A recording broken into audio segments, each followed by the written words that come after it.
Good morning, Dean. How are you doing, sir? Good morning. How are you doing? I'm doing well. Did you have a good weekend?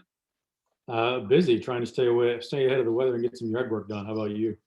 That same thing. We put a pool in, so Holy it's cow, been above ground pool, not anything fancy. a lot of work. Yeah, and I'm not very good at leveling, so it made it a little worse.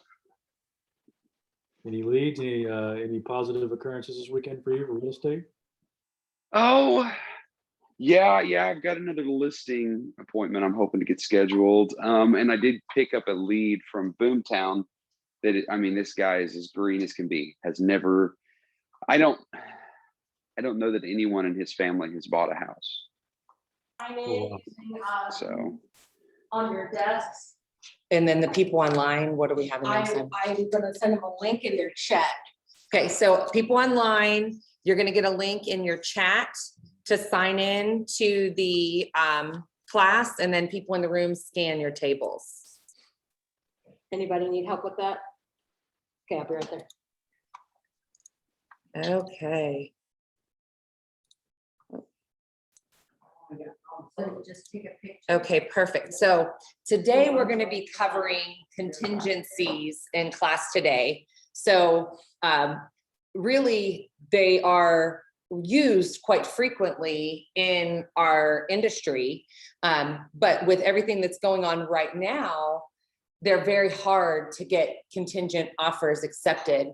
Diana, can you shut those doors, please? Thank you. So they're very hard to get contingency offers accepted. So I wanted to talk about what they are, how to properly use a contingency if we need to. And then I want to talk about alternatives to contingencies and maybe some things that we can ask the lender and things like that to be able to get offers accepted. So I'm going to just pull up the purchase contract, and then I'm going to pull up contingency forms, and we're going to talk through those. So how many of you in the room here have written an offer with a contingency attached to it? Yours just now, right? Anybody else have written a contingency? Okay, what about online? Have any of you guys written contingent offers? That's what all mine were that closes on Friday. Okay, perfect.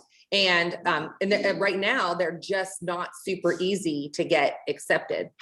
So we're going to start here with the residential sale.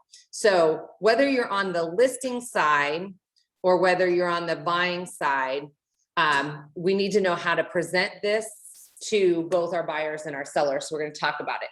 So first off, what is a contingency?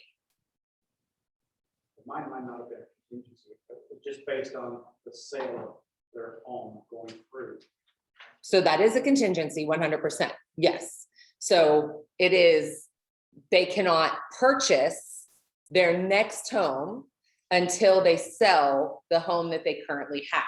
So the new purchase is contingent upon successful closing of the home that they currently own. Now, when we have a contingency, is there a time period to which the one house has to close before you can, like the house that they currently own, has to close before they can purchase the new house? You have to disclose that, right? Just Well, we have to disclose it, but what is there a minimum time frame? Like I own my current house at ABC Main Street and I want to buy 123 Sesame Street. doesn't the closing just have to happen before in time, like an hour before is fine, right? 5 minutes before is fine, right? There is no minimum time. So we absolutely can make these immediate back-to-back closings. And a lot of them are, because these people, once they sell ABC Main Street, they're homeless, right? Until they can purchase their next home. So we do have quite a few people that are in that situation because a lot of people financially cannot carry 2 mortgages. So they have to sell first property in order to buy second property. And we tend to do them back to back. So what that looks like on closing day is we walk into the title company, We close on the property that they own. We try to make sure they're at the same title company just for simplicity, but they don't even have to be at the same title company. As soon as we sign and the first one funds, then we walk into the next closing room and close on the property that they're buying. And all that we have to do is get the lender the executed closing documents to show that that closed, so they will issue the new loan. So it's very possible to do. It could be done back to back, even like with VA loans, because VA loans, you have VA eligibility. So there were a couple of the big box VA lenders, which I won't name, but they're not my favorite, but the national ones. And they would tell people, you can't do back-to-backs on VA because we have to reinstate their VA eligibility before we can issue their new loan. So they need a week to be able to do that. That is not true. And if you push back on them and say, hey, no, you can instate their eligibility is instantly reinstated, they'll do it. It's just some extra work on their end. And so that's why they tend sometimes to push back when they're doing a back-to-back VA. All the other loans are, there is no reinstatement of eligibility or anything like that, but every type of loan can be done back to back. So you don't have to wait any period of time besides as soon as the first loan or clears and funds. Yes. So it's just funding, it doesn't have to record. No, it does not have to record. Technically, it's legally recorded when it's signed and the notary signs it. It's just not filed with the county until then. So no, it's not about the deed in recording the deed. It's about releasing the previous loan. And so even though that loan's technically not paid off, because what happens with these title companies is you go to close on the house and they get the money from the buyer and then they will wire it to the person that holds the loan, the original loan. And so sometimes that takes a couple of days to clear. That's even totally fine, right? As long as we have proof that it's closed, it's funded, and that payment has been sent to their original mortgage holder, we are good to go. And you guys don't even have to worry about that because the title company gets those documents to the new lender, letting them know it's funded, it's cleared, we're good to go. The only time you have to do additional coordination is if you're closing at title company A and then moving to title company B for the buy and the sell. So we always want to try to get those lined up just for simplicity's sake, okay? And so like you're on the buy side or on the sell side, the sellers don't typically, thank you dear, don't typically get to pick the title company, the buyer picks the title company. So it is a possibility that you might just, when you're writing that offer for your buyer, try to line that up, even if it's not the title company that you usually use, just to make everything a little bit easier and take some steps out of the way. And that's as easy as it is. Okay, so contingency. I can't purchase my new house until I sell my old house. Now, on the form, we have to disclose that, right? If we have a contingency, it must be disclosed. So let's look at this. And can somebody tell me where we disclose that on this form? Everybody online, you can see this, correct? Sale of buyer's property. Yes. Whether it's presently or not under contract. Okay, perfect. So sale of buyer's property presently under contract or not under contract. So does everybody see that right here? Sale of buyer's property presently under contract and sale of buyer's property not under contract. So whether you have a buyer and you're writing a contingency or whether you have a seller and you're reviewing offers, this is the very first place that we go to look to see if there is a contingency on offers that we received, or if we're writing an offer, we know which kind. So somebody tell me the difference between the two options. Under contract, if you're on the buying side, then you have their house already under contract with somebody else, and not under contract, they have a house to sell, they just haven't sold it yet. Okay, very good. So You're on the buying side, you forget. Right. So both of these right now are very difficult to get accepted. We'll talk about strategies around that after we fully understand the concept of what they are. But the first one, sale of buyer's property presently under contract, is exactly that. They have a house to sell and we already have a contract on that house with a bona fide closing date, okay? The second one, not under contract, means that they were required to sell their house and their house is not yet sold. Okay, so I'm going to walk you through these two options. Now, somebody tell me, anytime something is checked up here in this top section, what is required? An addendum,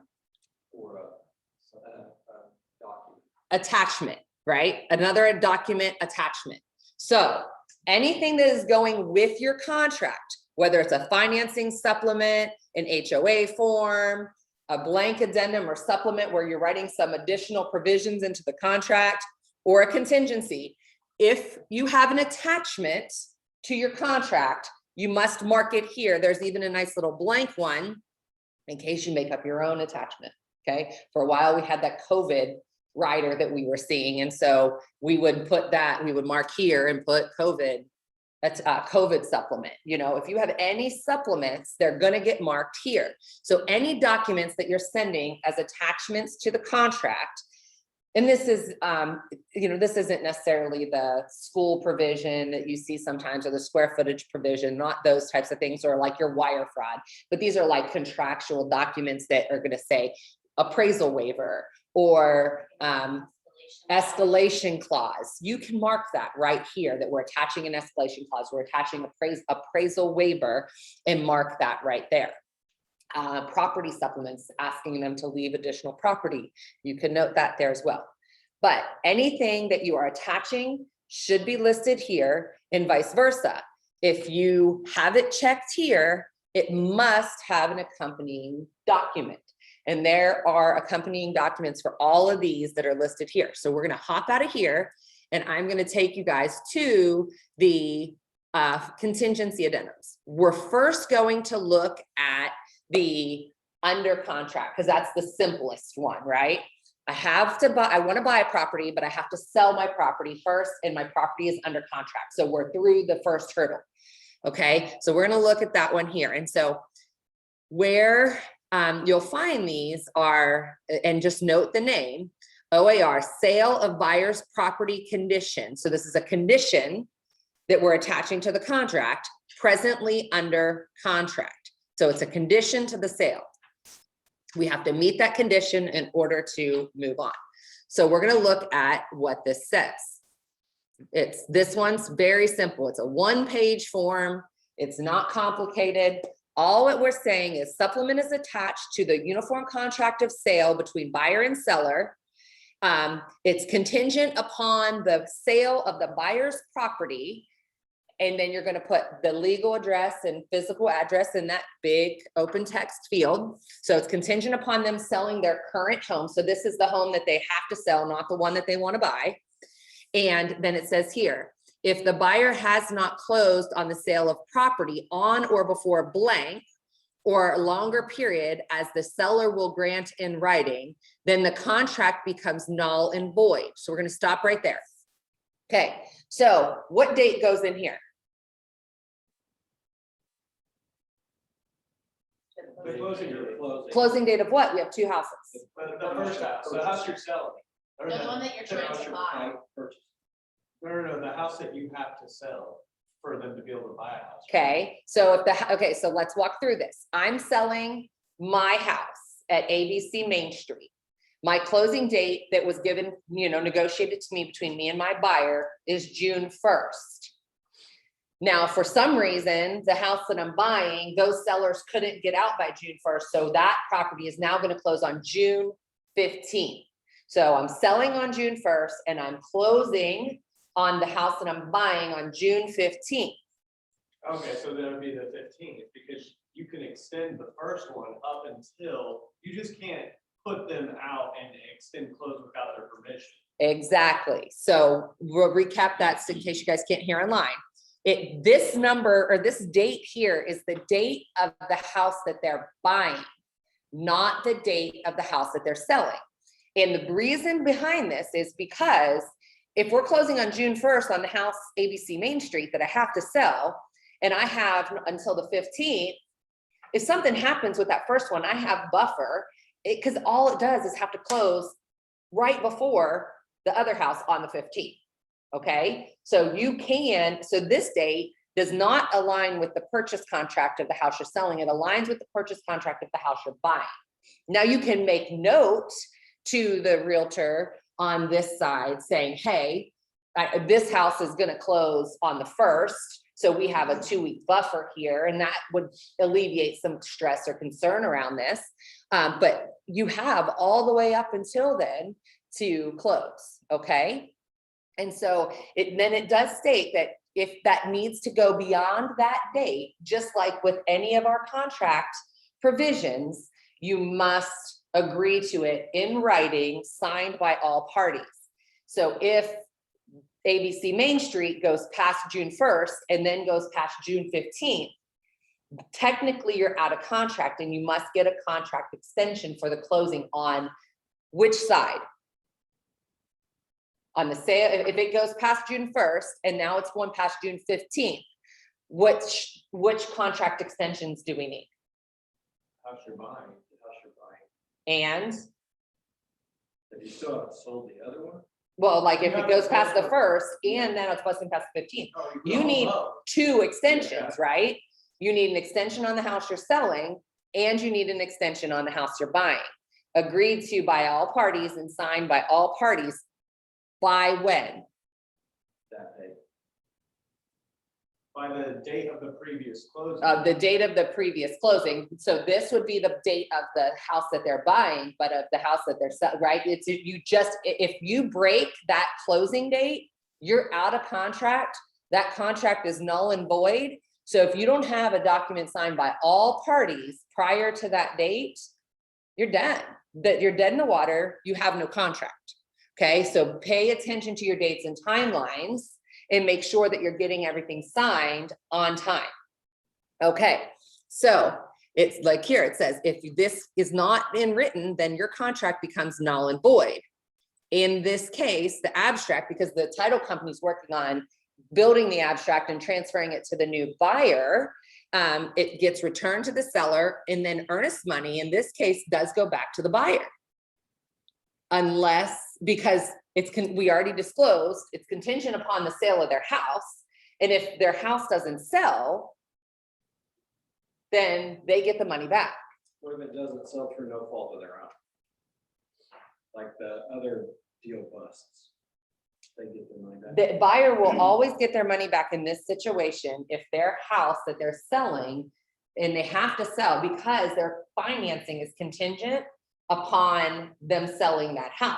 So even if they busted it, even if they became jerks and said, I'm not doing anything and I'm not fixing anything, and they bust that deal, they still now are no longer approved for financing to be able to purchase the second house. And the contract is Contingent upon the sale of that house. So Exactly, you get your money back. exactly. I mean, it's contingent upon financing, period. You can't obtain financing if you don't sell that house. And anytime a buyer's financing falls through, the money goes back to the buyer. With that being said, is it stupid? I mean, is there more strategy in being like, hey, look, we have a pretty big safety net on you getting your earnest money back. Let's throw a higher earnest money number out there to let them know that we're really serious. Earnest money is earnest money is highly favorable to the buyers.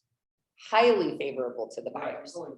You can, as a buyer, there's so many ways to get out of a contract that it's almost like, why wouldn't you put up more to show unless you just don't have it, right? Why wouldn't you put up more? Because the contract, unfortunately, is written very buyer protective. Like, they could get out if their financing falls through. They could get out if, in this case, if their house doesn't sell. They could get out if they don't like what they find in inspections. I mean, there's lots of different things. I mean, they control it. Well, but if you, yes and no, because if you bust your timelines, Right. then the buyer doesn't get their money back. You know what I mean? So they can't drag their feet and not cooperate, but they can get out of contracts pretty easy, unfortunately. Right. Okay. Okay. So again, it becomes null and void. The abstract's returned to the seller, earnest money is returned to the buyer, provided that the buyer does not have the option to proceed with closing it regardless of the sale of their property. So say they get approval to buy without selling, you know, all of a sudden, then that can be done. In writing. So this has to be delivered to the listing broker with 24 hours prior to the expiration. Okay, so pretty straightforward. I have to buy, I have to sell to buy, and I'm gonna sell this property. It does state that when you're sending these conditions, so if the buyer, if the listing agent on the house that they want to buy asks you for a copy of the contract for the house that they're selling, do you need to give that to them? That's a good question. How would you come to you that? So I am the listing agent on the house that they're buying that is contingent upon this house that they're selling. And I come to you and I say, okay, you've given me a contingency. Provide me a copy of the contract. Really the whole. Do you? Just like the sale. I don't know. Yeah. I don't know the answer. Yeah, that makes sense. Okay, yes, you absolutely should ask for it as the listing agent, and as the buying agent, you should give it. It's required in the not under contract one. And we'll get to that one here in a second. But yes, you should provide it. Why is it a good idea to provide that contract to the listing agent? And why, as a listing agent, would you want to have a copy of a contract that you're not part of? Well, it's your responsibility to make sure. They're saying that it's dependent upon that house selling. You need to. They could just be BSing. They don't, I mean, they could, maybe they don't have a contract or, I mean. Well, you would probably, I mean, you would see it pending in the MLS. You could go, I mean, and you should go look it up and stuff like that, check on that property, but Don't you want to inspect you want to look at- provisions of that contract? exactly. You want to look at the details of the contract. You want to make sure that there's no quirky provisions in that contract. You want to look and see when the inspection period ends on that contract. Because, you know, if the inspections are done and they've agreed to repairs, then you're at a pretty stable portion of the contract, right? Your big hurdles are inspections and appraisals. So if we're down that line, you're moving in the right direction. Yes. We would say another aspect that I heard class tour is what if the buyers sell their house and the sellers have a contingency on theirs? Yes. You've heard my story about this. Yes. So, okay, so what Richard just brought up is, what if the contract that you were, so I'm the listing agent, you're buying my house, you have to sell your house, so you send me a copy of this contract, and I look at it, what happens if, oh, where is it? Right here. What happens if on this contract, I receive your purchase contract and this is checked? Means they have a house they've sold, they're already under contract with their house. But you have to wait for that to close for your deal to get funded. You might want to get a copy of their other contracts. Right. Okay, so you're still up here, right?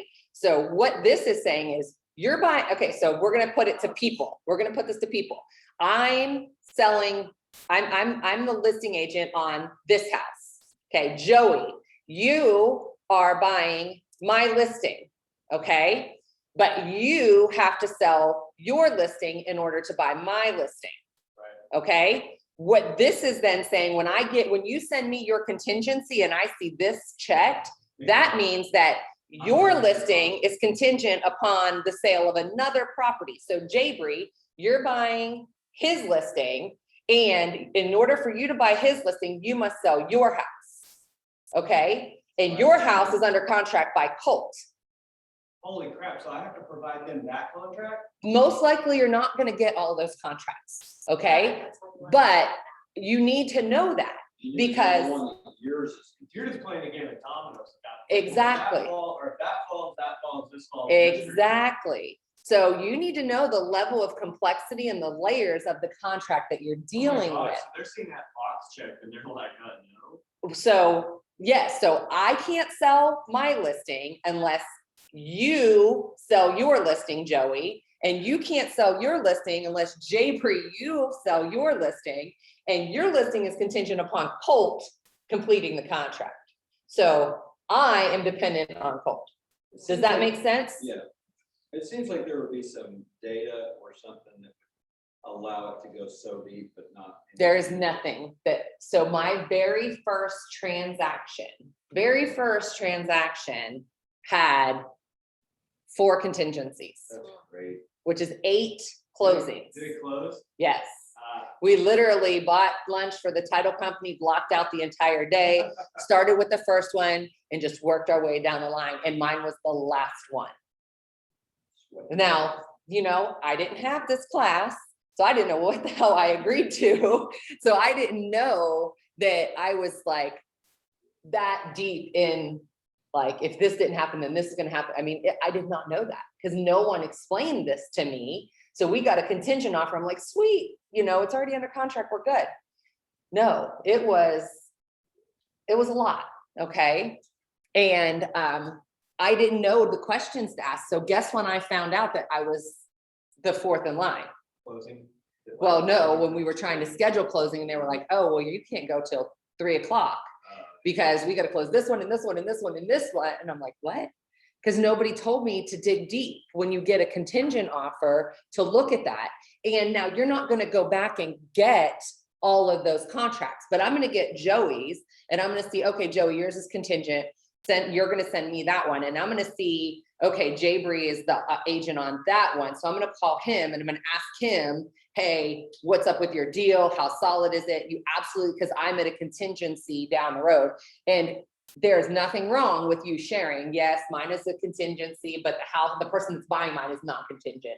So here's where we're at. There's nothing wrong with being a good agent and sharing that information. So I, like, for instance, I'm in this right now. So like today, I go make an offer on a house for my client. I should maybe add a text box out to the side of that and say, our contract is not contingent upon our buyer selling their home.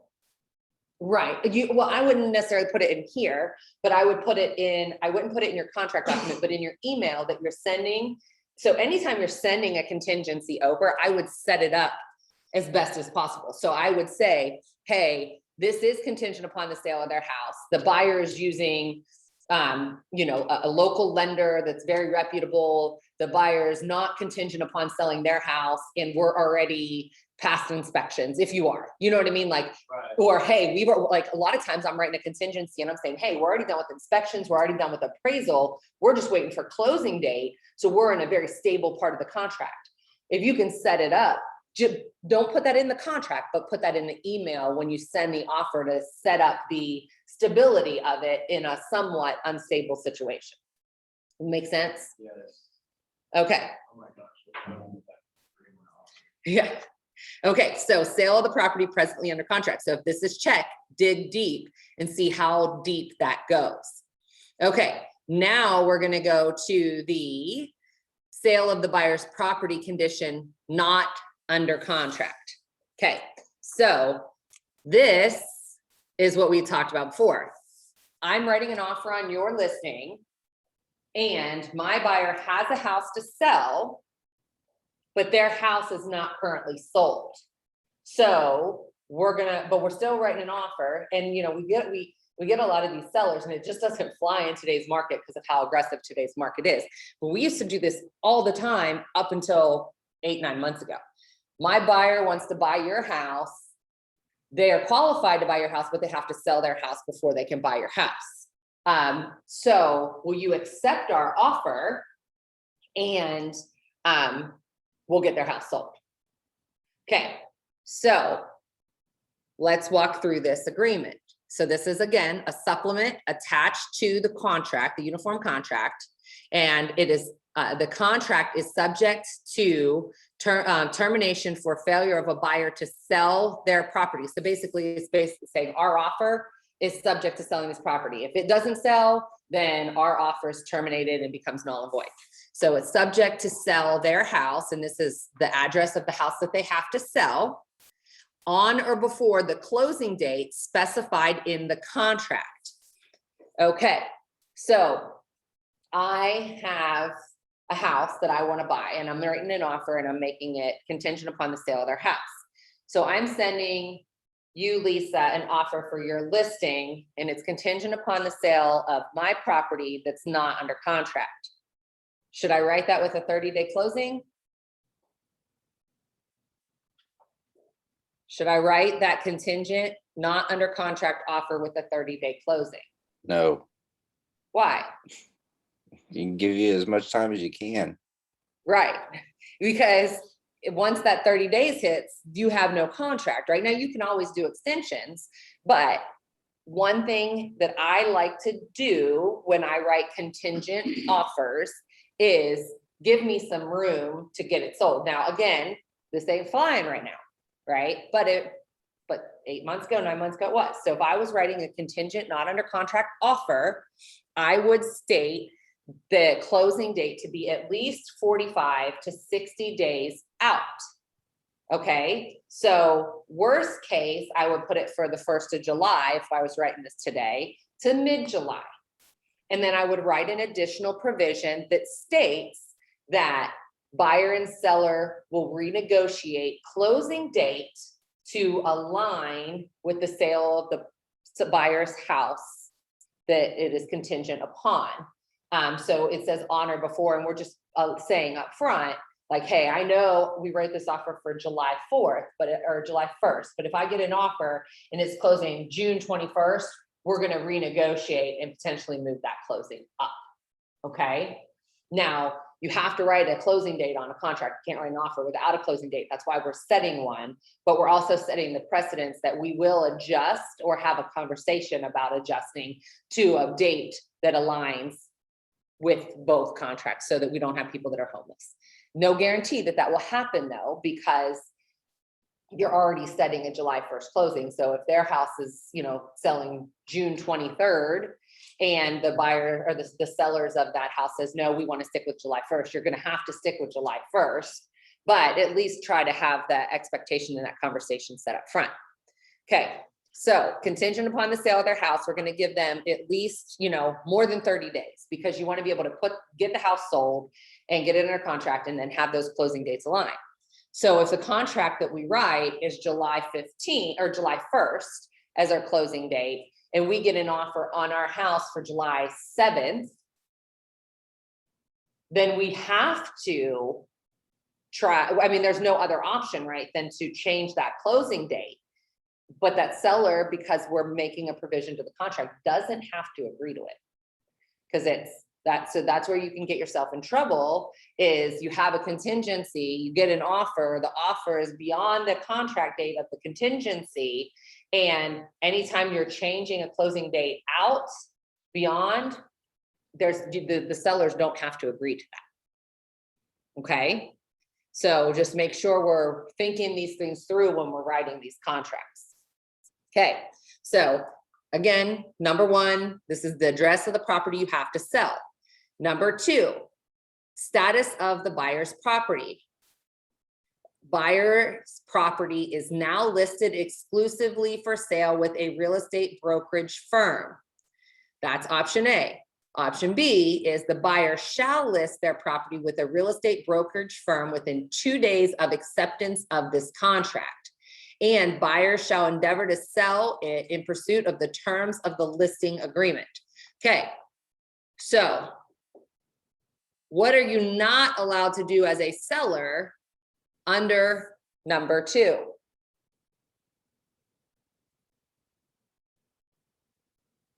I'm a seller. I'm gotta sell my house in order to buy this house. What are you required to do as a seller? Get it for sale and not stall. Okay, get it for sale and not stall, correct? By who? A brokerage. Can't for sale by owner. You can't for sale by owner. You have to have your house listed with a brokerage firm. Okay, now, again, there are brokerage firms that are entry only, and this does not prevent that from happening. But it must not be just for sale by owner. I'm putting a sign in my yard, I'm putting it on Zillow myself. It must be listed with a listing agreement with a brokerage firm. Okay. So if you have a buyer that says, well, I'm going to buy this house, but I really want to try to make as much money as I can, so I'm going to sell it for sale by owner. Sorry, we can't write you a contingent contract. Is the goal there, the thinking behind that, just to make sure it's in the MLS with as much exposure? Well, if you as a listing agent are accepting a contingent offer on your house, and this person's just going to put a sign in their yard and market it on Facebook, like that's not a service to your sellers for you to accept this contract. But there's no guarantee that by listing with the broker, it's gonna get any more traction if you don't have a good list. Well, it's all dependent on the quality of the listing agent, period. But when you're working with a licensed, and once it goes under contract, getting from point A to point B to the closing table, when you don't have a professional realtor involved, it's a lot harder to make that happen. So you are at high risk of allowing your seller to accept a contract where there is no professional involved to help them get from point A to point B.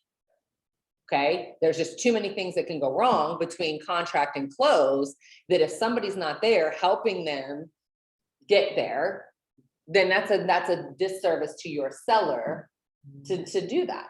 Okay, so they either have to already have their house listed professionally, or they have to do it within 2 business days of acceptance of this contract. Okay. And the seller, this is the catch. I want you to really understand this, because this is where we get so many frustrated buyers in this process, is because of number 3. The seller's property that we just agreed to a contract on shall remain on the market. Seller may continue to show and offer seller's property for sale until this condition is removed. What does that mean? They're still active on the MLS. The pending. listing that we're under contract for. So Matt, yes, okay. So I write you an offer on your house. My buyer's so excited because we just got this contingent, not under contract offer accepted. And then they call me on Sunday and say, why are they having an open house at the house that I just got under contract? Or why is it still showing active? Why is it still showing active? Matt? Because the other contract is not, it's not under your buyer's property. The contingency property is not under contract yet. Because we still don't have a bona fide offer, right? It's not under contract. It doesn't become a bona fide offer until that condition is removed and we can legally proceed with purchasing the house. All of this was my last transaction. Like, we weren't even listed. Yeah. So we did the entire thing backwards, against everything. So the worst case scenario is what we just did. But you got it done. Yeah. Yeah. And the very lucky in today's market, because these are just not right now getting accepted. But again, you write an offer, you negotiate an offer, everybody signs the contract, and as the seller, the house gets to stay on the market. Okay, so why is this beneficial? Why would a seller ever want to accept a contingent offer? It's not a backup. Guaranteed. Well, maybe they need to close later. No, because whatever closing date you have in there is the closing date. Who? No, one more thing. Right, no, so, but as a seller, it's beneficial to accept a contingent offer, because now you at least have some contract on your house, right? And so we have kind of a pre-negotiated deal, And as long as their house sells, we're good, we're under contract, right? And from the buyer's perspective, I found a house I love, I'm going to write this offer, and I basically get first right of refusal. So you get your foot in the door, right? And you're holding the door slightly open. So if we're gonna get to this, if another offer comes along, you as the buyer get first right of refusal to be able to proceed or not proceed with this contract, okay? So we're gonna talk about that next. So it's beneficial on both sides. It doesn't hurt your seller to accept a contingency because it's just like a pre-negotiated contract. Their house sells, we're under contract. On the flip side, on the buyers, it's like, hey, we're gonna get your foot in the door, but we can't guarantee you're gonna get the house, okay? But you're at least first in line.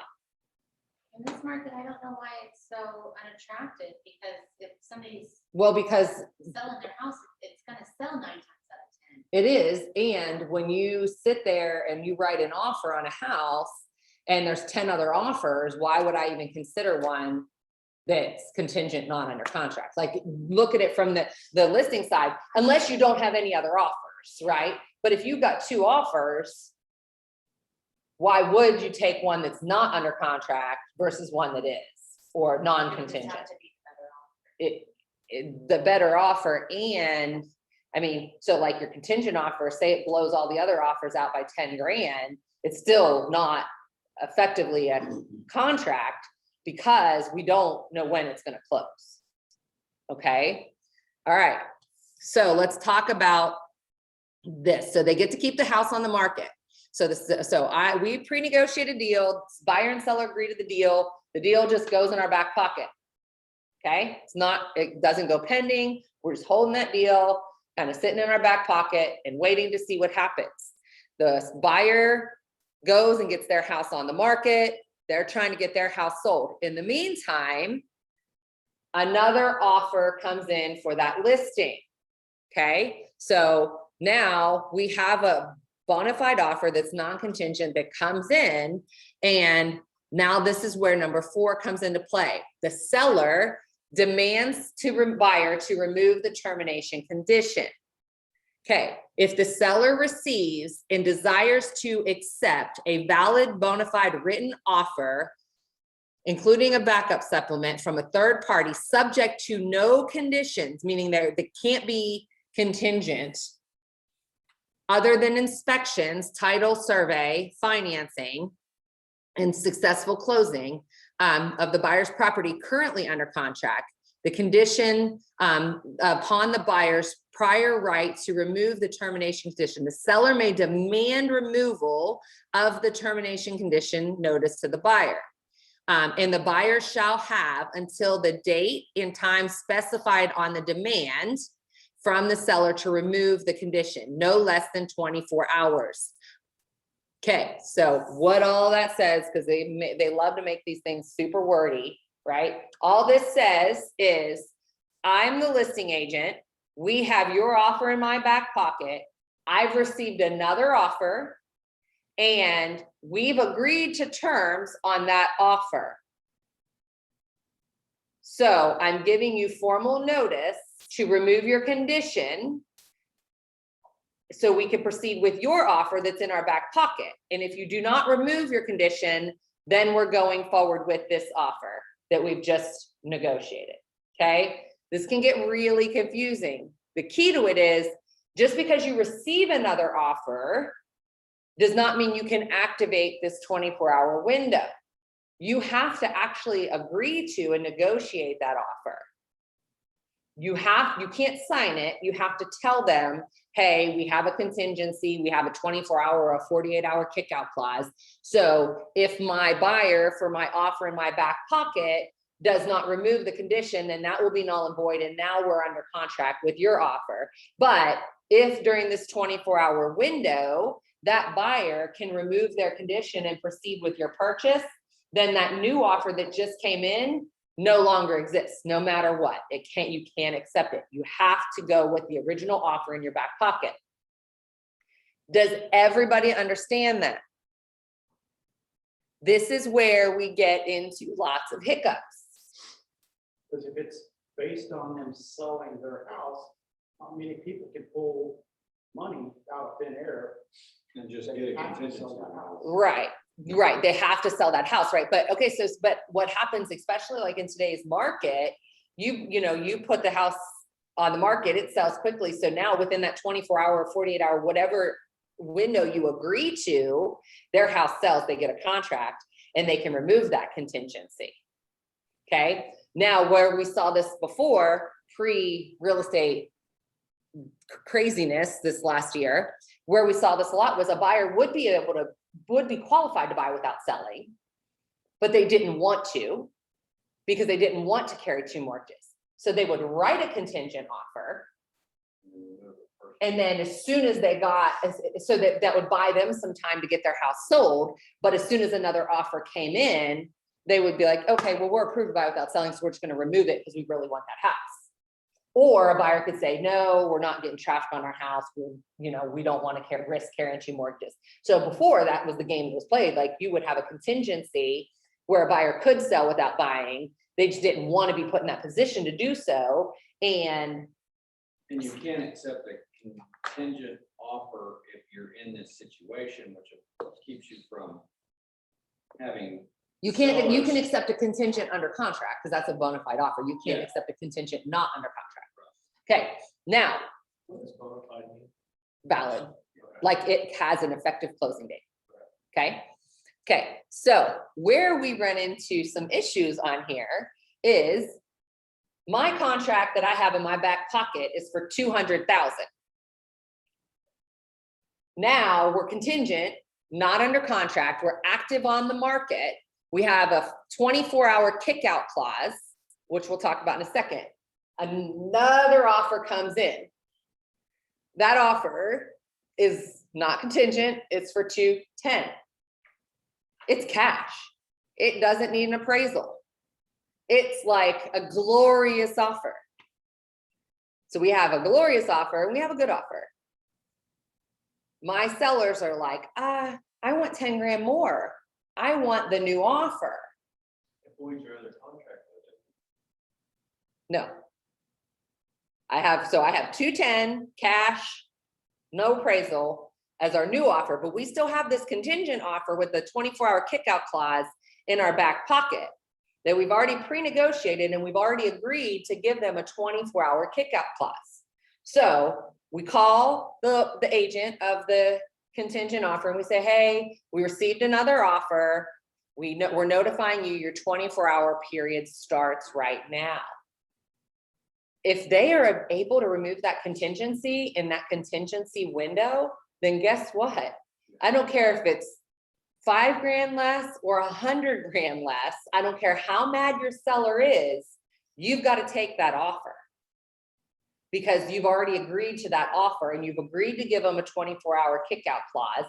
And if they can remove that contingency during that time, they have first right of refusal on that house. So you can't go with the bigger, better offer just because it's going to get them more money. It's not a beat out type situation. Okay? Does everybody understand that?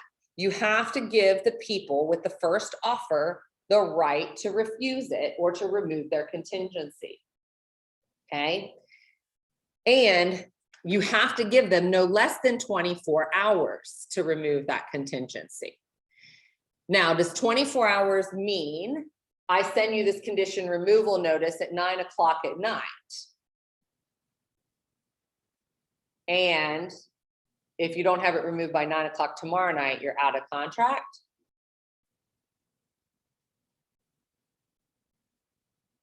Wouldn't be out of contract. No, you would. It says that if 24 hours, I give you 24 hours notice, and if you don't remove your condition within 24 hours, our offer is null and void. But at 9, I mean, So there isn't anything that addresses business hours, right? But they do have to acknowledge receipt of it. So we can't just email it to them. And so we, as the listing agent, need to cooperate in good faith and ensure that when you send that they receive it, okay? Because it's upon receipt. Okay, so we can't just send it in their email and say, oh, well, I sent it to you last night, so I've checked my box, right? It's upon receipt, so you have to send it to them, make sure that they receive it, okay? You have to make sure that you do that. Is it good enough to get a verbal confirmation or do you need? it Get in everything email? in writing, get everything, even if it's a text message. Yeah. Like, that's at least traceable, right? Hey, you email them the notice to remove the condition and say, please confirm receipt, and then I would message them right away and say, hey, we just got another offer, I just sent you a condition removal to remove the contingency, or, please confirm receipt of this message in my email. What if they drag their feet on responding? Then you need to call their broker first thing next morning.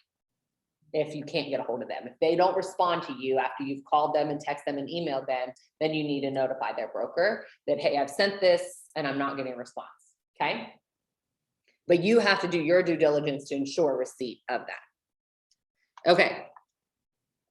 So again, minimum of 24 hours, but in the notice to remove condition, you can give them longer. You could give them 48 hours if you really like the offer and want to. You can give them 48 hours. You can give them a week if you want to. I wouldn't recommend it, but you can. Okay, removal of the condition. So how do you remove the condition? Number one, or A, in this case, have the buyer's property under contract to close on or before the closing date with no other conditions except for inspections, title, survey, financing. So they get basically a bona fide offer on their property to sell it. And as soon as you get that offer on their property, then we're meeting our condition and able to remove it. The second part is deliver written verification from a financial institution or lender that they have the funds or ability to finance the transaction without selling their house. So this is what I talked about before in the olden days last year, where we could, do a contingency because they didn't want to do it, but they were able to do it, buy without selling. So you would just send them, hey, we're approved to buy without selling. We're going to remove our contingency and move forward. Okay, so either send them a contract or verification they can buy without selling. In the event the buyer gives notice to the seller of their removal condition within the time period, then it's accompanied by a true copy of a valid bona fide contract or a letter from the financial institution or bank. So this is what we talked about earlier, is you do have, in this case, you're required to send the purchase contract that they just received on their house. And 6, if you give buyer notice to remove the condition and they do not remove the condition, if the buyer, after demand from the seller, fails to remove the condition, then the contract shall terminate, become null and void. The seller does not deliver, in the event that the seller does not deliver the demand to remove the condition by the closing date, then the contract shall automatically terminate as well and become null and void. Sellers shall release, or buyers shall release the seller and buyer of any claim or liability or loss of earnest money, and it shall be dispersed according to the provisions of the contract. Okay, so you either have to provide a contract or a letter saying that they can buy without selling to remove the condition. If you don't remove the condition, then that contract becomes null and void, and that seller can proceed with a new offer.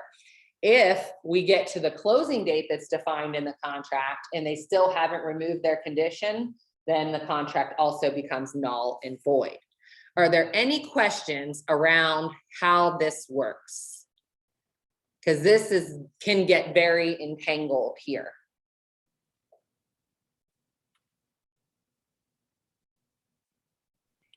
Hey, Nicole, I have a question. So, Yes.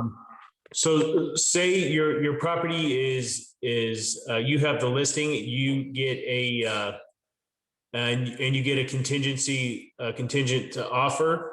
But what if their property is contingent? What if they have a contingent offer on their property, right? So It can be contingent as long as it's contingent under contract. So you can't remove a contingency with another contingency not under contract. But you can have contingency stacked my first deal, I don't know if you're on when I talked about this, but my first deal was 4 contingencies deep. So that was 8 total transactions. Right. Okay. So yeah, I can be contingent upon a contingency, upon a contingency, upon a contingency, as long as they're all contingent presently under contract. Right. I understand that, but that's kind of why I'm asking, is because I was kind of in the same situation. And it was 4 deep. It was the same way. But you know, I would have obviously, my sellers would have preferred to not take it off of a contingent status and leave it on the market and still accept offers if we had known that the offer that we got was contingent. So that's why when you receive an offer, you need to verify on page 1 of the purchase contract if that box is checked. And then if it is, and it's contingent upon the sale of their house, and their house is already under contract, then you need to ask for a copy of that contract and see on that contract, is that box checked? Yes. Right? Yeah. Right. That's Absolutely. where you got to dig deep and see how far does this go. So yes, you absolutely can ask for copies of those at least the next level, see where that's at. Then you can call that agent and say, hey, my deal's contingent upon your deal selling. Is your deal a contingency? And try to find out what that looks like. And you can trace those in the MLS because they mark them pending under the agent. So you can go look up those addresses and see how deep that goes. Okay. Okay. Yeah. But yeah, you really, should do that. Yeah, you're right. Yeah, I'm glad you brought that up because that's really important to see how deep that goes, because that can be a train wreck or just waiting to happen. Absolutely. And I have go a ahead. question. It's kind of a offshoot of that, but I had a deal that we put an offer in, multiple offers, didn't get it.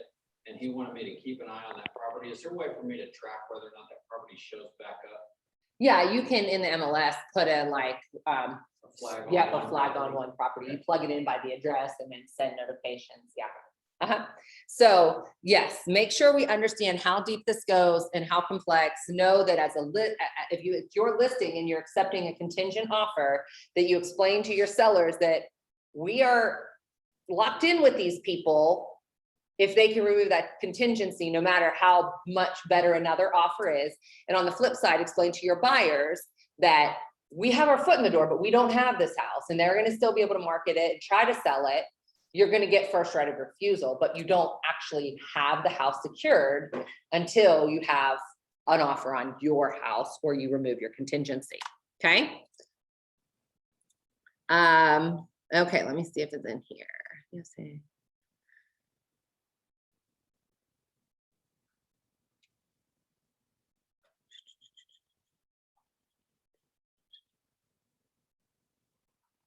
Okay, so I'm going to show you guys. Is there a scenario where the contingency could be removed? They accepted a contract on the sale of their house, but you don't like that contract, so then you don't want to, like, they accepted an offer that is contingent upon some other stipulation. There can't be any. There can be contingent upon a sale, like as long as it's under That's contract. it. It can't be other stuff Like what? like financing. All deals are contingent upon financing. Every single So there's offer. nothing that can be put in there where they could. Not if you've make that agreed deal to it. not- Yeah, if you've already agreed to it, then They're no. not renegotiating. Right. Okay. If they have for cash, it's not, right? Who? If you have a buyer that offers cash for your listing, it's not contingent on financing, right? Well, it's contingent upon that money still being in the account. Uh, But no, there's no get, if you have cash and you've presented the funds, and then for some reason you don't have the funds for closing, you can't breach that contract as a buyer.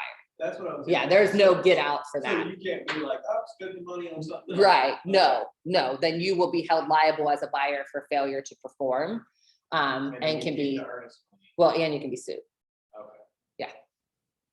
Okay, so notice, so this form is 2 separate parts, a top half and or a bottom half. So the top half is demand from seller to remove condition, and the bottom half is notice of removal of condition from buyer. So depending on what side you're on, if I am the seller, we have a negotiated contingent, not under contract offer in our back pocket. I get that other offer, and we want to activate our kickout clause, then this is the form that you submit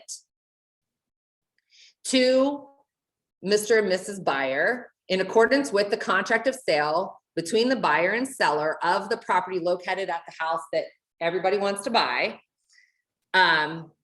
is modified by the condition not under contract. You are hereby notified that the seller has accepted another offer contingent upon you removing your contingency. You have until X time to remove the termination condition. So this is where we have to give them the minimum of 24 hours notice. In the event of your failure to remove the condition within this time period, the contract shall become terminated and your earnest money shall be dispersed according to the provisions in the contract. So right here, this is where we need to give them their true 24 hours. You date it, the seller signs it, and then you send it to the buyer's agent, and it can either be signed by the agent representing that buyer or the buyers themselves. Okay, so very simple. We get that other offer, we prepare this form, we get this to them right away. We make sure we give them a minimum of 24 hours to remove that condition. If you were to send that to them and not move, but there was a timestamp of them opening it, is that like good enough proof, like, hey, you saw? But does it really give you a timestamp of opening? Well, 'Cause it just says they saw it. It says they saw it, so it's like, Right. I mean, I guess it doesn't necessarily. I would mean still they're do the ready. due diligence of saying, hey, in an email and in a text message, I sent this to you. Please confirm that you've received it. Make sure that you're getting it to them, okay? It's just part of being a good co-op agent, right? The next part is the notice of the buyer to the seller to remove the condition. So to Mr. and Mrs. Seller, regarding the property located at the address of this house, the buyer removes the termination condition indicated below. Attached is the notice to remove condition by providing a copy of the contract on the sale of their property with a closing date that is on or before the closing date we agreed to. And it's only subject to getting through inspections, title, and survey. Or option B, the letter to remove the contingency based on the fact that they can buy without selling. Now, you get this top part as the agent representing the buyer. You must provide in writing to them, if you're removing the condition and proceeding with the purchase, this bottom half. If you don't send this bottom half and you're just tell them, oh, we're gonna proceed with the contract, you don't have a contract. You have to send them this bottom half, officially providing written notice that we are able to remove it. And it must be accompanied with a purchase contract or a financing document stating that the condition can be removed. That is how we consummate the contract. If you don't do that, within that 24-hour period or whatever the time frame is, then your buyers don't get that house. Okay, this is all dotting our I's, crossing our T's, and is very, very, very, very important. Okay. So if in your scenario of the one that's under contract that's contingent, Mm-hmm. and if that's removed, does your seller, do they have to acknowledge both of those offers, or can they just say, no, I want a higher offer? They can never go with the higher offer. They can never go with the higher offer. They have to go with whichever one was, like, if it's a contingency, they have to go with the contingency if the contingency can be removed. But I'm saying, so you had one, the second offer, or the first offer came in was Contingent upon the sale of their house, yes. Offer under A, contract. Did you, second one was a cash offer of 210. but were you already on, did you already sign this contingency? Still waiting for the first one to be removed. Right. So you have your contingent not under contract, offer A, 200,000, contingent not under contract. We all agree to this contingency. Okay, this contingency is in our back pocket. Offer B comes in a week later for 210 cash deal. We love that offer. We cannot accept that offer if these people can remove that contingency within the 24 hours. So as soon as we get second offer, we provide this top form to the buyer's agent of the $200,000 first offer. And if within that 24 hours, we get this back with the bottom part complete and an offer received, then 210 goes away, no matter what. And we are under contract for 200 with that first offer. But I'm saying if they can't remove that, If they can't remove that contention within the 24 hours, this offer becomes null and void and goes away. And you can now officially accept offer B. But you can't officially accept the 210 offer until that 24 hours passes and offer A is null and void. but like you said, the first offer that came in was, I think was 200. And their house was already under contract, and then the 210 came in. Do they have to keep them in order, or can they just jump to the 210 and not even consider the offer? As soon as they sign a accepted contingency offer on 210, that offer, or I mean on 200, that offer always gets first priority. But if you just receive two offers and you haven't accepted anything yet, then you can do whatever you want. So like if I'm the listing agent and I got a $200,000 offer contingent, not under contract at 9 o'clock at night, we don't agree to it yet. And the next morning I get another offer. It's just like multiple offers. You lay them all on the table and you pick one. You're not obligated to anything. But as soon as you sign a contract, that's when you become obligated. But if you get an offer, you could have 100 offers and then you pick what you want. As long as nothing is signed, you can choose between offers. Okay. Another question, Uh-huh. my client submitted an offer, got their house under contract, Yep. submitted an offer. It was listed 295, we offered 305. Yep. They really liked the house. Yep. And then in the negotiation, they submitted back that we would, they left us a blank check saying we would make up the difference. And I said, no, that's Of an appraisal gap. of the appraisal gap. Yep. Yes. And I said, no, that's not acceptable. So we put in there 7,500 Yes. max. Yes. So even though we offered 10,000 more, if the appraisal comes in and the 7,500 gap doesn't meet the 305, are we obligated to the 305? Or just to the, Okay, that's a great question because we're seeing that. So let me recap what he said.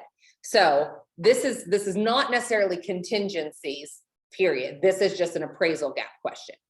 Okay, because we're going to remove contingencies from this. You write an offer on a house, and I'm going to keep it simple. You write an offer on a house, it's listed at 200,000, and you write an offer for 210,000, and you write an appraisal gap saying that the buyer agrees to pay a maximum of $5,000 towards an appraisal shortage with the max purchase price of 210.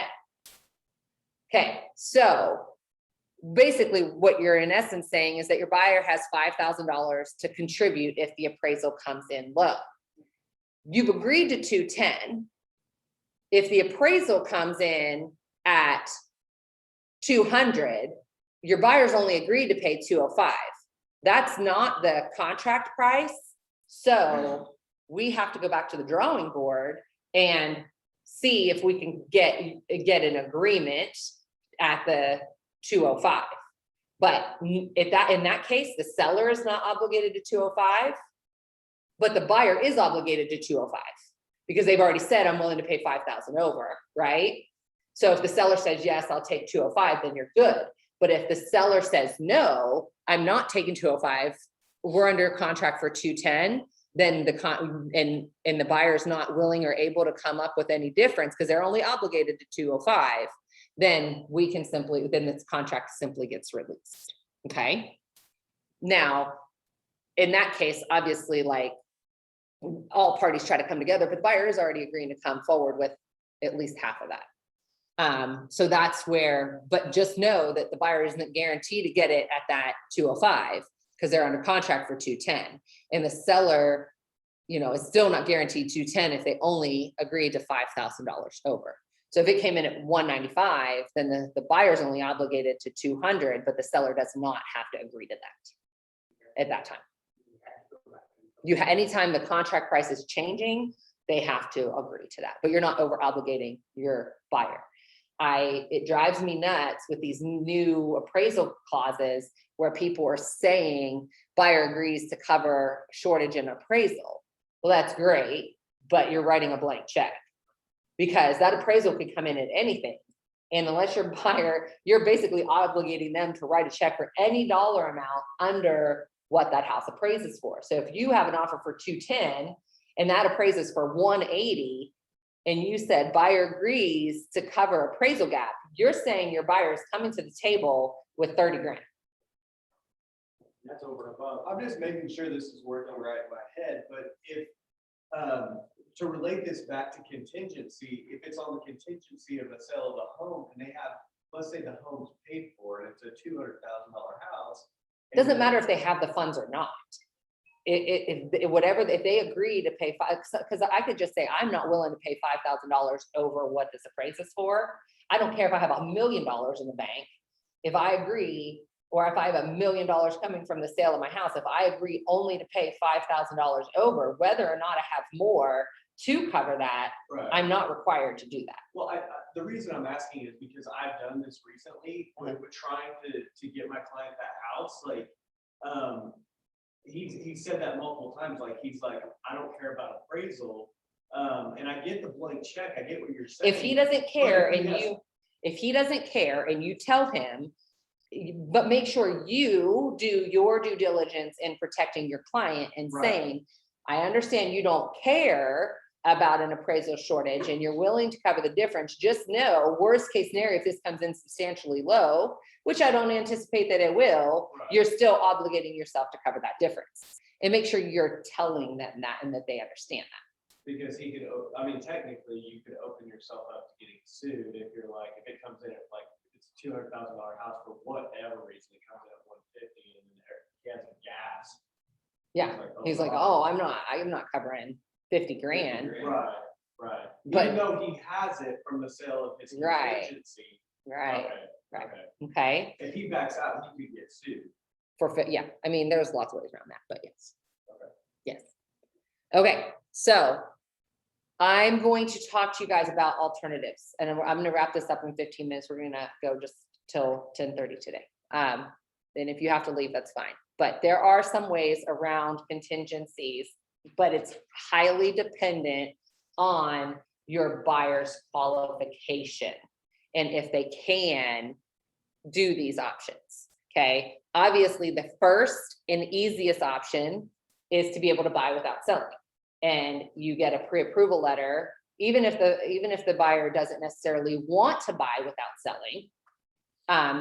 If they financially can get approved to buy a home without selling their home, then you don't have to write a contingency, even if they do have a house to sell, because they're approved to buy it without selling. So scenario would be, I want to buy this house. My lender tells me, oh yeah, you can buy that house. You don't have to sell your current house. But me, as the buyer, says, I don't want to deal with 2 mortgages. So I'm not comfortable proceeding. They can be qualified to do that and not want to do that and still do a contingency offer, even if they're qualified to do so. In today's market, with contingencies being so difficult to get accepted, a strategy around that could be, and again, you want to make sure you articulate this to your clients, that, hey, you know, the market is really good. Your house that you need to sell is very marketable. It's gonna sell quick, you know, with today's market. If you can analyze their house and really be comfortable knowing that it's gonna sell, then have the conversation of, hey, if you buy this new house, and we list your house immediately, you might close on the new house on June 15th, and then we may get your other house where it closes like July 15th. There's like a 30-day gap, but can you explain to them what that payment process looks like on the new house? So when a buyer is buying a house and they close in June, whether it's June 1st or June 30th, when is their very first payment? August 1st, right? So that does give a buyer who doesn't want to carry two mortgages, but they have a very marketable house, the ability to not necessarily have to cover two mortgages. Because they buy that house, you write the contract for June 15th, they don't have a payment now till August 1st, and you list their new house right away and get their house sold for them. Now, please understand, you must explain to them that there is a possibility that you could be bridging two mortgages for a short period of time, but know that your new mortgage on your new house is not going to be required for that first payment until August 1st. So the way you calculate that is, if you close anytime in June, June is the 6th month out of the year. So all you always do is add 2 months to that, and it goes back to the first day of that month. So June, 6th month, it goes to the 8th month. 6 plus 2 is 8, and it's due on the 1st of that month. So August 1st. So it doesn't matter if you close on June 1st, June 15th, June 30th, it's always 2 months ahead, but it always is due on the 1st of that month. So if we're closed on August 15th, it's due when? October 1st. October 1st. Not October 15th, not October 30th, October 1st. Okay, if you close on December 12th, February 1st. February 1st, okay? That's always the case. It's always the case. So if your buyer is able to buy without selling, that does give them a little bit of buffer to be able to bridge that gap. Okay, to where they may not have two mortgages, but explain to them there is a possibility that they could, right? Because nothing is guaranteed. I can't guarantee that your house is going to sell. I can tell you in today's market, it is very likely that it will sell, but nothing is guaranteed. So that is a conversation that you can have with your buyer / seller if they have a case where they can buy without selling, but they're slightly nervous about doing so. So that's an option. Option 2 is a bridge loan. Does anybody know what a bridge loan is? Heard of it, I just forgot. Okay, anybody online, can you guys tell me what a bridge loan is? I believe it's a short-term loan with high collateral, isn't it? Kind of, yes. Okay, so a bridge loan is a loan that bridges you from selling your house and buying the new house. So a lot of times, like, people have equity in their current house and they need that equity to be able to put down the down payment on the new house. Okay, so I own my house. I have about $50,000 of equity in my house. I need that equity to be my down payment for the house I need to buy. And I don't have a way to get that equity until my house sells, unless I do a bridge loan. A bridge loan allows that buyer to draw on the equity that they have in their house and to take that equity as their down payment for the new house, so that they can have the money to buy the new house without selling it if they do not have that money in the bank. Okay, so there's not all lenders do bridge loans, but there are lots that do. So if you ever run into this case where you have somebody who has a lot of equity in their house and they need that equity to buy, let's talk and I can get you with a lender that does bridge loans. This is a very great way to get around doing contingencies by borrowing that equity and using it on the house, the new house. Now, the catch to it is they still have to pay on the old house, but with a bridge loan, most bridge loans, their old mortgage goes away and their paying on interest only on the bridge loan. So it's lower than what their traditional mortgage payment was, because they're only paying equity only or interest only payments. And they have one whole year to sell that house. I've used this in a couple of different situations where I had a couple that had lived in that house for like 40 years. And so it was full of all their stuff. And I was like, there's no way I can sell this house with all your stuff in it. And are you guys going to be able to move in 30 days when we get an offer? No. So we took a bridge loan, got the equity out of their house, allowed them to buy. They moved at their own pace. And as soon as they were moved and that house was cleaned out, then I could sell their house. I've also used this in the case where we had kids and pets and people didn't want to deal with having to show their house in order, to get it sold. It's a great tool right now where we have these sellers who want to sell, but they're like, I'm not going to sell my house if I can't guarantee I have a place to go. Okay, let's talk about a bridge loan. If you're willing to carry a bridge loan for a short period of time, we can go buy you a house. You can secure a house before we ever put your house on the market. Okay, then you buy that house. Now you have a place to go, because sellers are getting crazy and backing out of deals now, even they're not allowed to, because they can't find a house to buy. Well, this will guarantee them that they can buy a house, get that under contract, and then put their house up for sale and be able to use a bridge loan to cover that difference. So the bridge loan goes away after it's. As soon as the house sells, that's all paid off. Has to be a primary residence. Not necessarily. If they have an investment property that can, they can do that too. So there's other strategies. If they, instead of doing bridge loans, they can get like a home equity line of credit against their, equity in the house. There's different options like that. So if you guys come across a seller / buyer who has that, a lot of equity in their house, let's talk about strategies to put them in a situation where they can buy without selling. So we're not writing a contingent offer. So they're not getting their house sold and not having a place to go, and see what their options are. And let's get them with lenders that can strategize behind that. Yes. Where's the caution flag as far as equity that they have in whatever said asset or property where you're like, probably not enough. That's not your discretion to decide. That's where you just send them to the lender and they work out. I mean, we don't need to get into their We're just financing. suggesting, We're hey, just here's a saying, tool. hey, here's a tool, Okay. and you need to talk to a professional about how to utilize that tool to help you get from point A to point B. Okay. Okay. So again, bridge loan, that's a great tool. A HELOC is another tool, a home equity line of credit. With that, they're going to keep their old mortgage and the HELOC as well as the new. So that one's a little bit higher cost as opposed to the bridge loan where your loan goes away and you just pay the bridge interest only. What? Is that kind of like a second mortgage then? The bridge loan?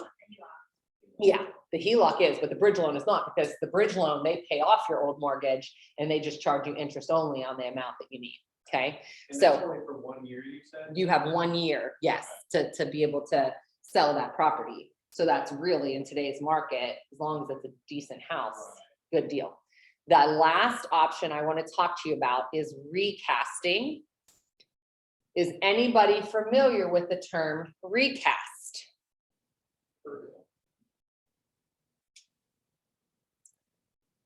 Zoomland, any of you guys out there know about recast? So where you make an extra payment or a lump sum payment and your loan gets reamortized, but your bank has to participate in that. Correct.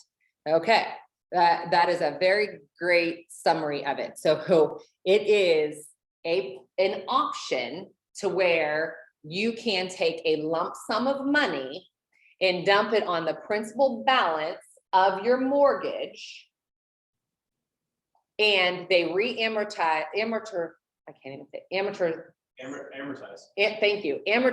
your loan based on that new balance.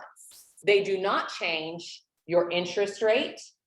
They do not change the terms of your loan whatsoever. So if you are 1 year into your loan, you stay 1 year into your loan. If you're at 3% interest, you stay at 3% interest. This is why this is different than a refinance. Okay, so how this can work in this situation and is to avoid a contingency is I have a house that has a lot of equity in it. I don't want to write a contingency. I want to be able to buy without selling, but I want to be able to use all that equity I have in my house to lower my house payment once my house sells. So you can say, hey, Mr. Buyer / seller, here's what we can do. We can go buy you a house. You can get a conventional loan with a minimum 5% down to secure the loan. Then when your house sells, you can take that $20,000, $50,000, $100,000, whatever that amount is that you're going to get back. You can get that, do a recast, take that lump sum, call your bank, put it on the balance, your principal balance of your new loan, and they basically rerun the entire amortization schedule of your loan based on the new principal balance, but you keep that great interest rate. And it's anywhere between a $200 and a $600 fee to do this. And all banks have to participate? No, Okay. it's not applicable on government-backed loans. So it's not applicable on FHA, VA, USDA, or Native American loans. It's only applicable on a conventional loan. Okay? And a lot of lenders, a lot of them do it. They just don't tell you about it because they don't make money off of it. They make money off of refinancing. So when they're like, they want the closing costs, right? So they're going to be like, hey, let's refinance. You got $50,000 you want to put on it. Let's refinance you because you're going to get closing costs. With this, they only get that $200 to $600 fee to redo this, right? But it's very beneficial for homeowners, it can be used at any point in your loan and you can do it up to one time per year. Say you're in a job that gets like a huge bonus every year and you want to dump that on your thing, you can use it in that case too. Say you get an inheritance. Can you do it tax-free? Is there a way to avoid paying taxes? I'm not tax expert, so I can't tell you on that. But I don't think so, because I think as soon as they touches their hands, it becomes taxable. If you want to pull it out of another account. Yeah, I don't think that that's possible. I think you still have to pay the, depending on if it was pre-tax or post-tax, but keep that in mind. So if you have somebody who can buy without selling, but they really want the equity in their house, guess what? You can do that because we're going to get you qualified to buy this new house. You're going to buy it, then we're going to sell your house, and then you're going to do a recast with that lump sum money. So your payment's going to go from $2,500 to $1,800 or $2,000 because we're going to do that. Okay, so it's going to be like you bought it with that chunk of money up front.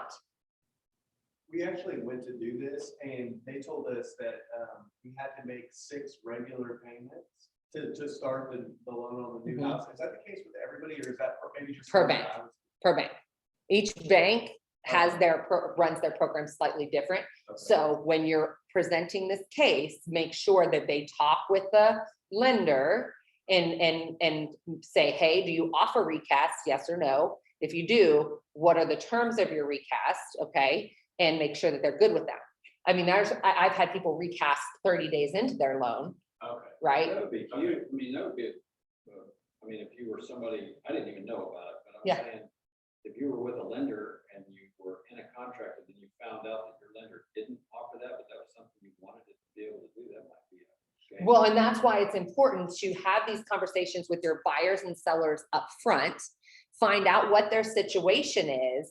And then it's very important to you as an agent to know the tools in your toolkit and know who to go to for that resource. I have a lender that's great at people that are credit challenged. I have a lender that's great for people who have these issues, right? I have money in my house, but I need that money. I don't want to buy a house I want to sell my house without having the house that I'm going to move to. Have tools in your tool belt so that you can have these conversations and help them troubleshoot options. I was able to get, I can't tell you how many deals done because I just sat down and said, okay, what is your situation, Mr. Seller? Okay, well, you have 3 kids and a dog. So, what does it look like if we buy without selling? get you in that new house, then we put your house on the market so that we don't have to worry about trying to show it with your kids and your dogs and messing up nap time. Right? Be the expert, provide them resources, provide them options, let them know pros and cons, and then connect them with the right professional that can help them in their scenario. No lenders that do bridge loans, no lenders that work with first-time home buyers and can do down payment assistance, no lenders that are great with people who are credit challenged, no lenders who are killing it on medical loans, no lenders that are killing it on jumbo loans, and have those tools in your toolkit so that when that person comes to you, you're not scrambling to find somebody to partner with. You can just say, I have a person for you. Okay? That's how you add your value in these situations. As we start to get these scenarios, can we contact you? and No. Say, please. no, Yes. I mean, but use your people. Yes. It's not gonna, Yes. it's not gonna over, No. okay. If anytime you run into a situation, call me, call Leslie. We do these things all the time. We're always looking for creative solutions to get people from point A to point B, whether it's buy side or sell side. Right. And let's talk through what are some of the options. I mean, just a silly one, but we had a buyer for one of the agents on our team, and she was not getting offers accepted because the buyer could not afford closing costs plus down payment. They only had money for one or the other. So they were having to write offers asking for closing costs. Not going to happen. What did? We said, hey, take your buyer to this lender. Let's get them down payment assistance. And now that your buyer has down payment assistance, now they don't have to ask for closing costs because the money they had for down payment will cover their closing costs. And within 3 days, they were under contract. Okay. But you have to know the options available to you and your clients, and you now have to know how to articulate them. And hey, if your buyer doesn't qualify for down payment assistance, because down payment assistance, the credit score is a little bit higher than just regular qualification. Well, guess what? Get them with a lender who can help them with their credit, because a lot of times they're 30 or 60 days away and some small tweaks to being able to qualify. Now they qualify for down payment assistance. And you're the hero. And you're a hero. Right. Right? But you got to be creative. You got to think outside the box. You have to know the tools that are even available to you to be able to have these conversations. Okay, quick case studies. Okay. Let me just tell you guys, we're just talking through stuff. You're more than welcome to listen to this. We're just kind of brainstorming here because I have until mastermind to hang out with you guys. So I'm more than happy to sit and throw things around. Don't feel like you have to stay. But we're just going to kind of leave this open for any questions that you may have. Okay, so my buyer has his property is contingency. Mhm. We're trying to buy under contingency. It's already under contract, 205,000, but he has no money until we sell that house. Mhm. So is there something I'm missing here? We've already been through inspections. We have not done appraisal yet.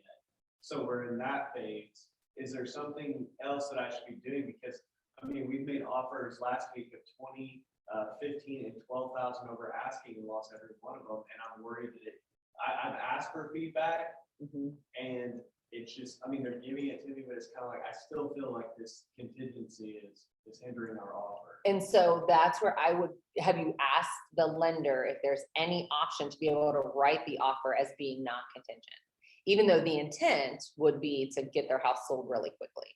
And do they have any option for it being? I mean, I need to check into that better. I would talk kinda with- just took the word for it of like, hey, I can't buy a house without this house having sold because he says I have no money.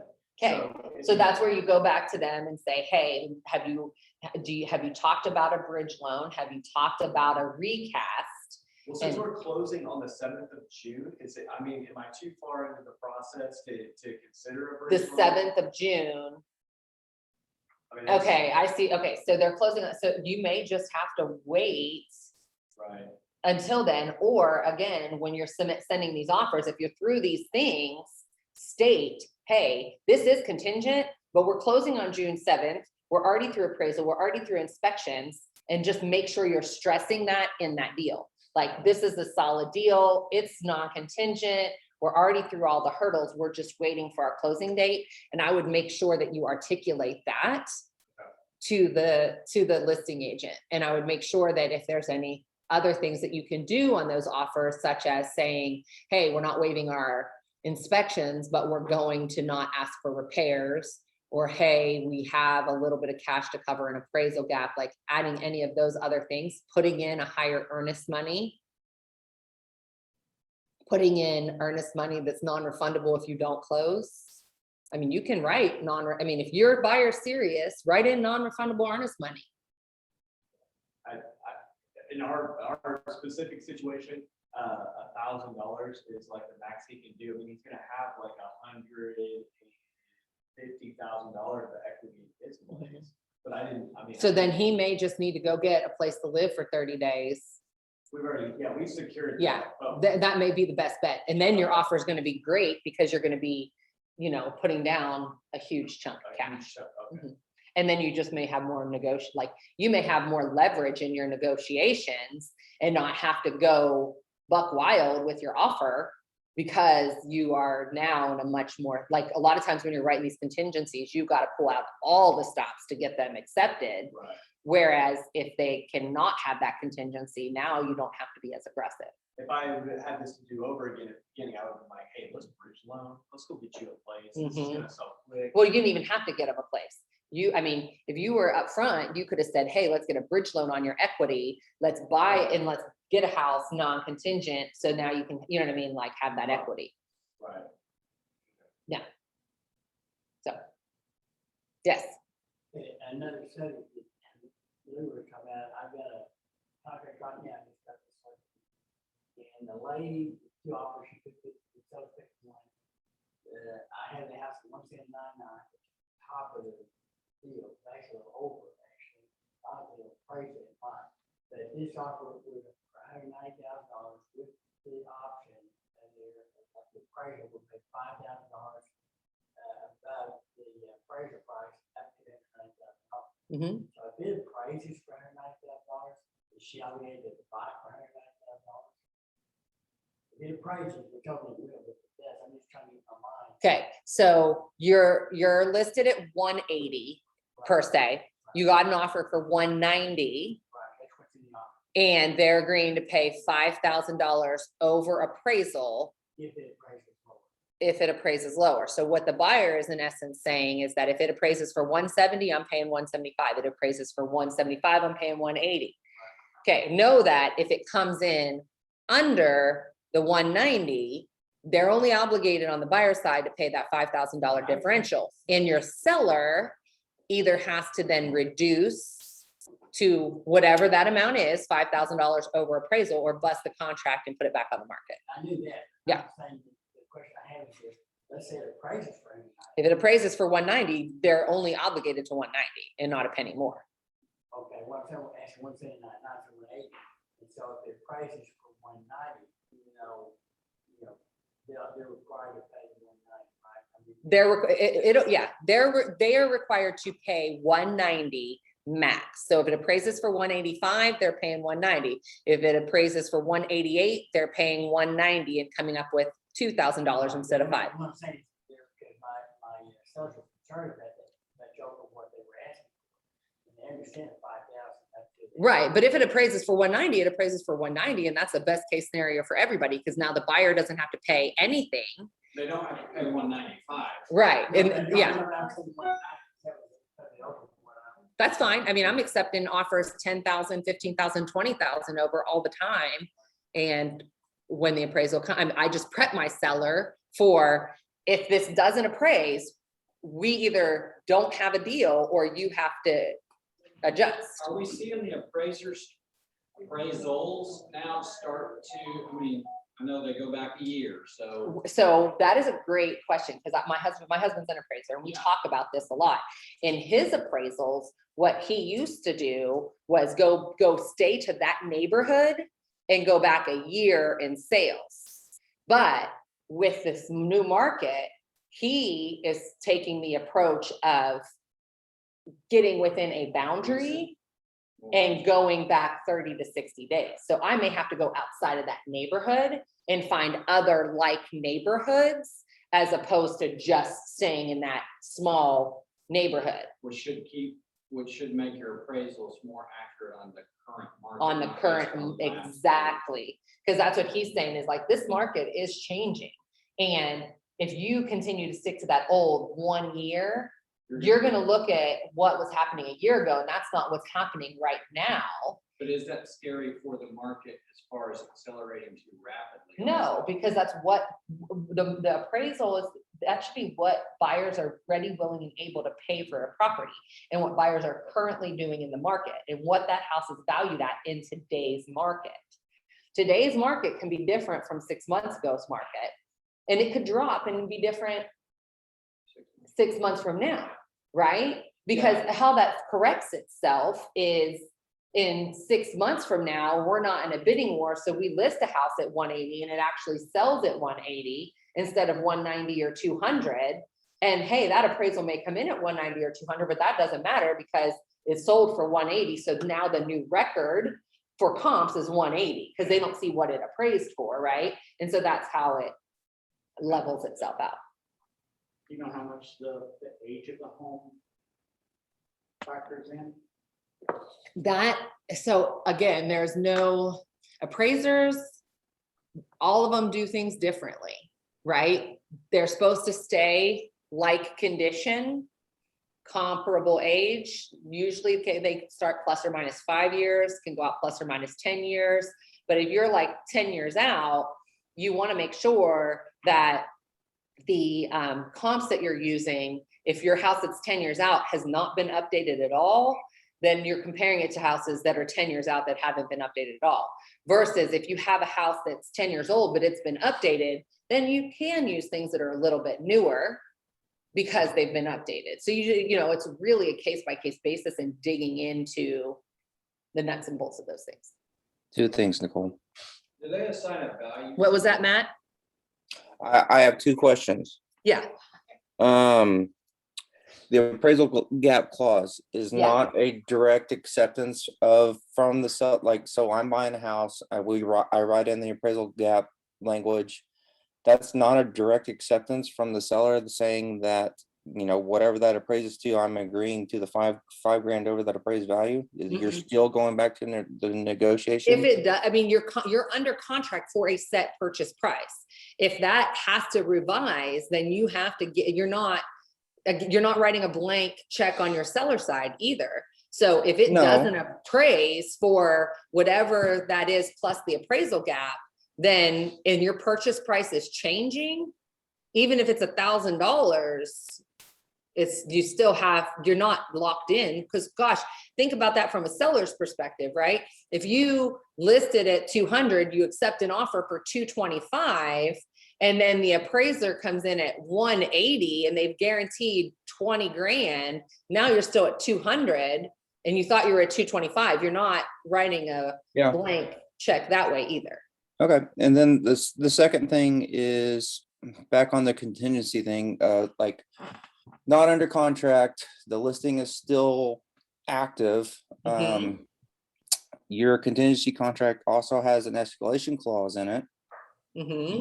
The listing receives a secondary offer.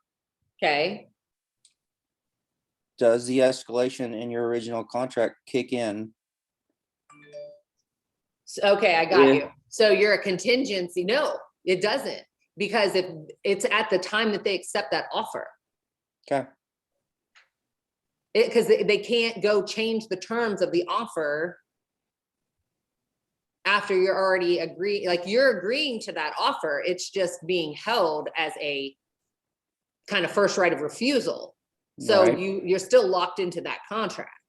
Well, so, but if you're the buyer on that and you're saying, well, you know, I added the escalation because I'm willing to get this property up to a certain amount, you know, I still want my escalation to, if you're receiving another offer, now my But they offer- can't choose that other offer over your offer. So, okay, so let me take you through that. I know I'm good on that. I just wanted to throw that out there just to, Yeah. because I have received two different feedbacks on it, but I think I've cleared it up with myself, so. Yeah. Because once you accept a contingency, not under contract, you've accepted the full terms of that. So you can't change the terms of that with an escalation clause just because another offer comes along. At the time of, it's where your contract is at the time of acceptance. And time of acceptance is upfront on a contingency, even though it's kind of just being held as first right of refusal. Yeah, And if your buyer is saying, I'm willing to beat any other offer that's come in, well, the question is your buyer already has first right of refusal. So if a second offer comes in for 20 grand more, yeah, I just didn't know if that it was offer like, still doesn't mean anything because your buyer either has to remove their condition or not. right. That's what I was getting at. Does it protect against that kick out? Yeah, I mean, that buyer is still they're under contract. They don't automatically kick up to that 20 grand at all Yeah. because they've already agreed to that and they get first right of refusal at their contract price. Yep. So Okay. they remove their if they're able to remove that condition in that 24-hour period, then they get the house for what they originally agreed to. And if that other offer comes in and they can't remove that condition, it would be silly of that seller to hold on to a contingency when they have a offer that's ready, willing, and able to close. I'm with you. Yeah, I mean, But when you start throwing in contingencies, escalation clauses, appraisal clauses, these contracts can get so convoluted. yeah, I mean, we had it all. Very difficult. That's why I brought that up, is because we had, I mean, we had the contingency not under contract and escalation and the appraisal gap all rolled into our, and I just ran that by somebody. What happens if another offer comes in, and where does that leave us? Yeah, So, once you're signed, because they accept that, you're signed, you're in those contract terms. okay, There's no revising those contract terms after the fact, and the seller can't. That's just that you're in that contract. okay, Okay. But that's a mess because there's so many ways, like sellers get greedy. And when they get that other, like they will find any way possible to try to get out of that. That's one of the reasons why we don't let sellers see appraisals. Because if you get an appraisal and you sold the house for 200 and then the appraisal comes in at 225, then they want to bust that deal because they're like pissed off because the appraisal came in higher. Well, then they want to put it back on the market. Like that's not fair to that buyer. So that's why the sellers don't see that. On the flip side, like then they could come after you as the agent and say, wait a minute, you undersold my house and I'm coming after you for not marketing my house for appropriate value. So that just opens up a whole nother can of worms. That's why the sellers never get to see appraisal value on a property. And so you don't have to tell them that's why, but you can just say, no, that the buyer pays for and owns the appraisal. And legally, we can't share that with you, and tell them you don't even get to see it. You as the listing agent or as the buyer's agent really never get to see the appraisal unless there's an appraisal issue and it has to be addressed. So I know that the age of the roof plays a huge role in your insurance rate. Mm-hmm. Is that considered in appraisals? Not really, huh? I don't think so. Yeah. I mean, if the house has a brand new roof, you're not going to get $5-7 grand more on the value. As opposed to a 9-year-old roof, that roof. It goes into the condition rating. So if it's like C1, C2, C3, C4, as far as the condition, but it doesn't. So that it's the overall. No. This is on the appraisal. On the appraisal, they still give it a condition rating? They give not the roof, the house, a condition rating. So C1 is like brand new and C4 is like dilapidated, right? C2 is like new or has been renovated to like new, and C3 is average condition. And so they rate those. And if you're a C2 and they're using a C3 comp, then they're going to give an adjustment, but it's not based on one element being in better condition. It's based on the property in its totality. roof. My roof just aged out 10 years and my interest doubled. Yeah, oh, yeah. Good. Hail, pray for hail. Seriously, seriously. I mean, I can't believe it has been published yet. yeah, I mean, really, I live in Southwest Oklahoma City, more area, you think there's no chance that that's gonna hail. have you had it looked at? I have had it looked at, it could probably be replaced. I'm in the process. Okay, are there any, I mean, any questions, anything you want to talk about? Again, I'm just here hanging out, so I like being rapid fire questions if you have them. If not, you guys don't have to stay. No worries.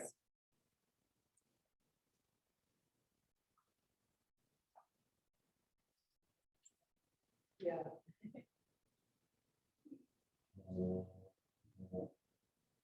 Who, is anybody in here coming to masterminds? I am. I thought since we already went. If you've already went, yeah, we can't, because we got to make sure we have space for everybody. This is the last one, isn't it? Yes, it will do, we do them every quarter. Okay. Yeah. And then, is Mo's class Wednesday? I think she's coming Wednesday, and they said this was her last class for a while. I was trying to take notes last week whenever. I think they're getting ready to switch. The profit share with Mo, they're changing They're the changing class. the Mhm. But it's still, I guess, the same kind. Well, it's really, the class isn't about profit share. It's really about like just growth in your business and getting things up to speed. But I think there's one. I haven't been to one of those with her yet.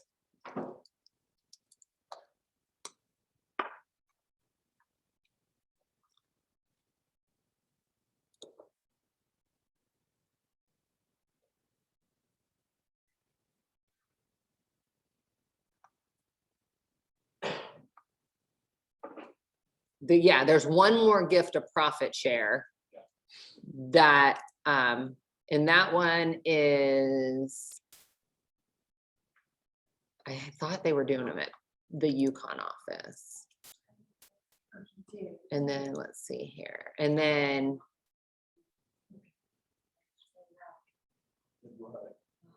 Yeah, I remember they said we gotta change the name of it. mhm. There's a house for 255 and we got 266 and we got beat out. Milestones with Mo on Tuesday, the 1st. So that's the last profit share one, and then they're changing it to milestones on the 1st. Oh, so if you don't make that, then you can still. Yeah, and then she's gonna start doing these milestones like But it's the month. same. I mean, essentially. This one's gonna be a little bit more, I mean, in general, it's, they tried to, it's not just profit share. It covered other things, but this one is gonna be much more focused on the broader aspect of real estate. Gotcha. So, Oh, this is Jake. I just texted you.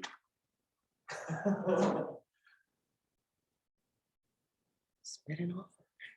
Wait, I know, I've got but two. You've gotten two? I got two. Oh, just tell me what I gotta do. I will do it. I will drag it out of this man. Tell me. See, I would do this to all the other agents, but they're not coaching me, so. I mean, I really want you to win, but. No, I know. All right, and Matt, are you good? Do you have any other questions for me? Nope, I'm good. Okay. I was about If to you need go. anything, just give me a shout, okay? All right, thanks. All right, bye.